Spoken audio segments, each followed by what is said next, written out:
Ada hormon yang bikin kita bahagia. Jadi hormon bahagia itu, ya Mhm. pasti teman-teman sahabat sonora sudah familiar dengan namanya hormon endorfin. Jadi hormon Yes. endorfin itu bukan hanya didapat dari makan coklat atau jatuh cinta gitu kan ya, tapi punya baby itu juga bisa mengeluarkan hormon endorfin. Oh iya, Ya, betul. sehingga betapapun capeknya kita, malah kita jadi merasa senang. Nah, Saat ini saya sudah bersama dengan Mas Dave ya, Pak David Togatorop, Editor in Chief dari Rara, Nakita ID. Selamat siang. selamat siang sahabat sonora, sehat semua. Sehat semua, itu yang selalu menjadi harapan kita setiap hari ya. Bangun tidur sehat, penciuman baik gitu ya Mas Dave. Baik, ini menarik. Hari ini kita membahas mengenai orang tua baru. Karena buat orang tua semuanya pasti pernah mengalami fase orang tua baru. Fase-fase bingung begitu ya, fase-fase menyesuaikan diri dengan Ya. perubahan-perubahan yang terjadi begitu. Nah, saya pengen nanya nih kepada Mas Dave gitu ya, perubahan apa sih yang umum dihadapi oleh moms and dads gitu ya Mas Dave saat menjadi orang tua baru? Ya Mbak Rara, kalau jadi orang tua baru, ya umumnya kita bicara tentang kebahagiaan. Betul. Itu wajar, itu wajib dirasakan, wajib disyukuri. Tapi di balik itu semua ada beberapa hal yang bikin seru. Wow, Petualangan banyak kita di jadi orang tua, belakangnya. banyak ya, bukan beberapa lagi tapi banyak gitu ya. Dan itu Seru. bagian dari proses. Itu bagian dari proses. Semua di dunia ini ada prosesnya, termasuk jadi orang tua. Ya pasti terasa, ya pasti sangat capek. Ya. Orang tua akan rasa capek luar biasa yang belum pernah dirasakan sebelumnya. Bayi itu kan ya suka-sukanya aja, kapan dia mau bangun, kapan mau dia tidur ya. Ya kita nggak bisa ngatur sesuai jadwal kita. Betul. Ya tapi bicarakan soal pembagian tugas itu sudah pernah saya bicarakan sebelumnya di Sonora Parenting, bagaimana pembagian tugas bisa membuat semuanya smooth. Tapi yang ingin saya highlight di sini ya, itu jangan salah. Apa tuh, Mas? Entah kenapa dan entah bagaimana, orang tua itu somehow punya tenaga ekstra untuk melakukan itu semua. You have the power, you have the strength, you have the energy you didn't know you have. Nah gitu ya, kok bisa? Nah kalau dalam psikologi itu namanya hysterical strength ya. Itu bisa menjadikan kita semacam superhuman ya. Mas Jadi Dave, kita bisa melakukan itu semua. saya jadi ingat waktu itu pernah ya, waktu saya masih awal jadi orang tua Mas Dave. Setiap pagi kalau kita bangun tidur terus ada di toilet gitu, saya sambil duduk, saya masih survive loh pagi ini. Karena kadang ketika malam harinya tuh, wah luar biasa yang dialami. Ketika pagi, wow, aku masih bisa mengalami hari yang baru loh hari ini gitu. Iya, kita bisa jadi orang tua sedangkan kita bekerja 8 jam, 9 jam siaran, 2 jam itu capek sekali rasanya gitu kan. Tapi begadang, nggak tidur, ngurusin bayi, mondar-mandir, kaki itu udah bas rasanya gitu ya. Itu bisa. Oh itu capeknya another level itu. Another level, itu another planet, another plane of existence gitu orang bilang ya. Nah itu kita jadi superhuman di situ. Kenapa? Kenapa ya kalau dicari penjelasan ilmiahnya, itu ada hormon dalam tubuh kita ya, namanya hormon kortisol ya. Itu mengeluarkan simpanan glukosa dalam tubuh kita, gula dalam tubuh kita, supaya kita punya energi berlebih untuk melakukan itu semua. Dan juga ada begini ya, ada hormon yang bikin kita bahagia. Jadi hormon bahagia itu, ya pasti teman-teman sahabat sonora sudah familiar dengan namanya hormon endorfin.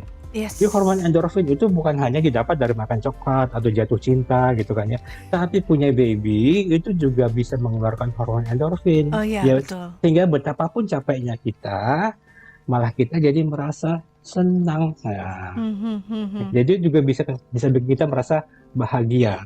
Nah, itu yang pertama, itu yang harus dilihat bahwa ini serunya, bahwa sahabat sonora, you can do it, ayo you can do it, Anda pasti bisa melakukannya. Yes. Ya. Dan yang kedua adalah serunya jadi orang tua adalah begini, John Lennon yang The Beatles itu ya. Nyanyi nih Mas Devi. Ya. Ketika dia punya anak, ketika suara saya kalah bagus, Rara, nanti bernyanyi aja.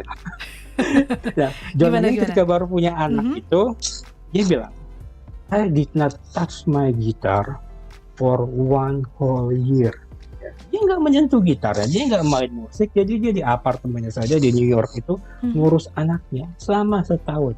Ya, dia Wow. meng-cut semua kehidupan pribadinya, kehidupan sosialisasinya untuk mengurus anak. Itu perubahan yang pertama.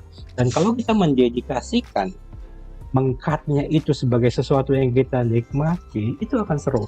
Jangan lihat, aduh gua nggak bisa kongko lagi ya, gua nggak bisa meet time, gua nggak bisa meet up ya. Nah itu akan membuat kita makin depresi. Ya harus diakui bahwa kita nggak punya banyak waktu lagi untuk berkumpul bersama teman-teman. Itu sebenarnya keharusan, itu yang sebenarnya terjadi. Kalau yang terjadi sebaliknya itu yang salah. Mhm, Jadi mhm. pandanglah itu sebagai suatu proses yang harus dinikmati. Seperti John Lennon tadi, bahwa dia benar-benar mendedikasikan waktunya untuk mengurus anak. Akan ada waktunya nanti kita bisa melakukan itu semua.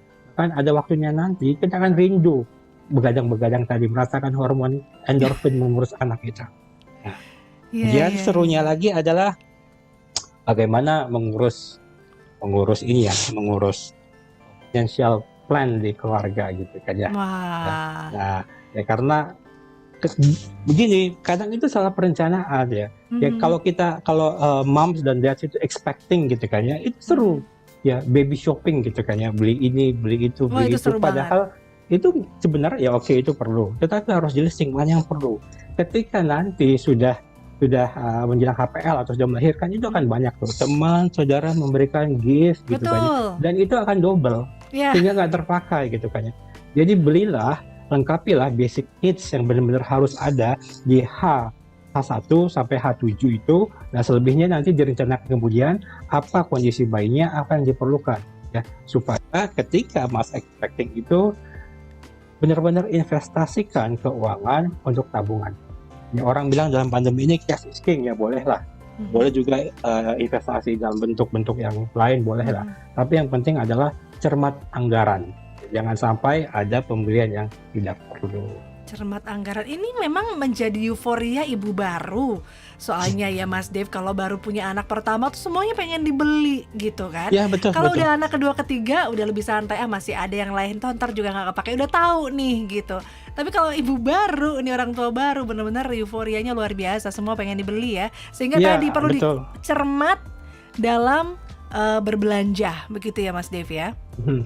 Mhm. Nah semua hal tadi memang basicnya itu kalau kita pandang itu kesulitan ya, nggak ada waktu istirahat, kemudian nggak ada kehidupan sosial, kemudian nggak bisa mengatur keuangan dengan baik ya. Tapi itu jangan dilihat sebagai kesulitan, see that as a challenge, see that as an investment for future happiness. Itulah serunya, itulah seninya ya. Jadi Mhm. komunikasikanlah bersama pasangan untuk menghadapi tiga hal itu tadi.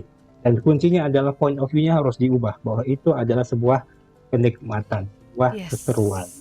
Dan sebuah blessing ya Mas ya.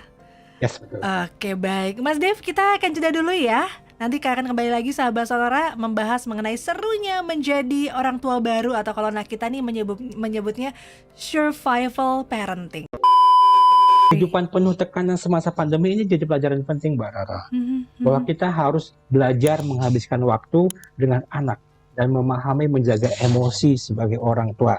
Ya, jadi Mhm, bukan kedekatan emosional dalam arti makin dekat makin emosi, mhm, tapi mhm. kedekatan emosi bahwa ada bonding, ada attachment dengan anak. Jangan marah-marah terus. Marah menurunkan imun tubuh.